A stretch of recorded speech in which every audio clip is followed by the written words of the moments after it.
The thing that I like on this pants is that I look more tall. And I can pair it with any sandals that I want. Oh, diba?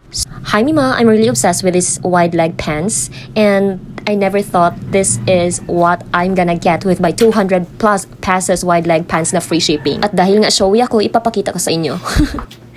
Hindi niyo makita. Teka lang.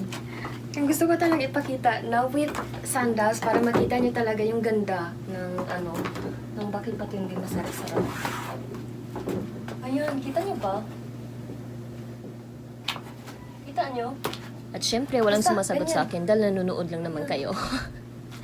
Ayan, ang ganda talaga guys. Oh my God. Wow, tapos, magbag tayo nito, magbag. Ayan, at lumalabas na naman ang ating pagkafilingara. Huwag niyo lang pansinin yung bag ko ha. Ayan ba. And here, I'm already practicing what am I going to post in case I'm going to go out.